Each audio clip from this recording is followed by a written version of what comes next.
Question. My research question for this theme is how responsible decisions make infrastructure that protect wildlife. Please next. So let's start with the introduction. First of all, what is decision making? As you can see over here, decision making is the process of choosing actions based on goals and available resources. Okay.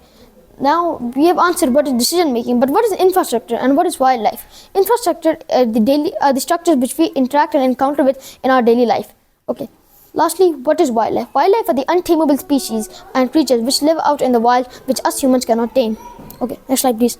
Okay, so now let's look at some objectives of our presentation. I have several objectives for this presentation, which are: number one, to understand how responsible decision making can guide infrastructure planning. Number two, to explore how infrastructure affects wildlife and their habitats. Number three, to identify practices that reduce harm to wildlife during development. And lastly, to examine examples of wildlife-friendly infrastructure. Next please. Okay, so now let's look into some terms which will be very helpful in this presentation and research, and these are very important. First of all, we have responsible decision making. We learned what is decision making, but what about responsible decision making? What is responsible decision making? Responsible decision makings are decisions which are ethical and are informed, meaning that they don't only benefit one individual but benefit whole communities. Another characteristic of responsible decision making is that it considers long-term effects, not just short-term effects. Okay.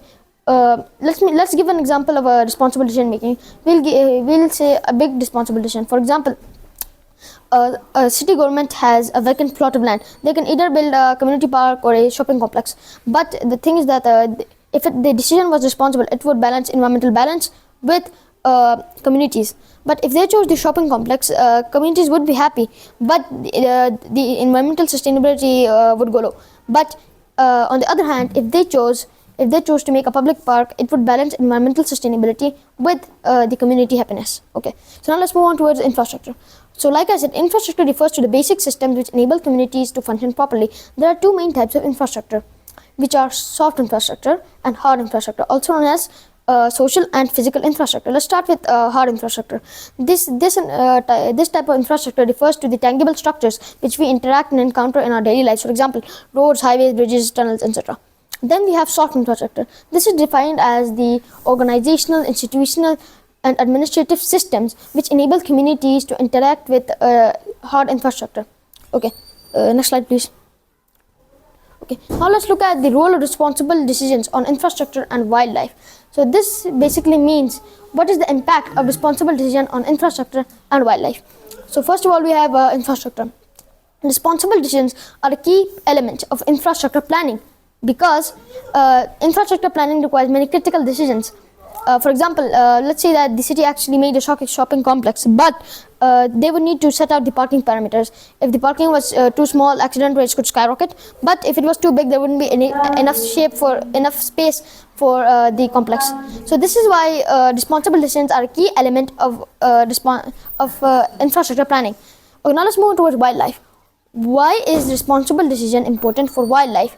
Additionally, it is important because when the planners are responsible, they will make sure that they're not making the infrastructure too close to wildlife sensitive wildlife habitats, or using too much wood, because that will lead to deforestation. So this is why responsible decisions are a key element of wildlife and infrastructure planning. Move please. Next slide. Okay, now let's look at some examples from CPEC projects. CPEC stands for China-Pakistan Economic Corridor.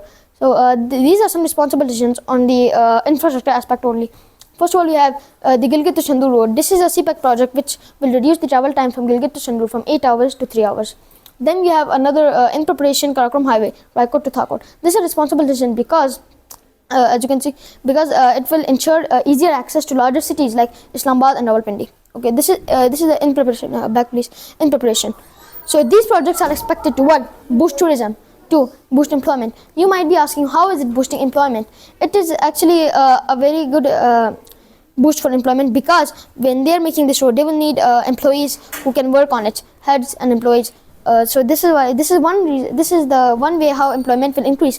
But it is also ensuring marketing access, and if it ensures market access, larger companies might shift there, and hence it will create more job opportunities in those companies. Okay, next slide please. Okay, so now let's look at the impact of infrastructure on wildlife. So when it comes to wildlife, infrastructure can have its positives and negatives. First of all, let's look at the positives. So some infrastructure is wildlife friendly. For example, in the US and Netherlands, tunnels will built over or under highways, so wildlife could safely cross roads. Or as you can see over there, we have also made a model of this. If there's a wildlife sensitive habitat and a road needs to go through it, as you can see, a road needs to go through it, this would disturb the habitat over here. As you can see over here, the habitat would be disturbed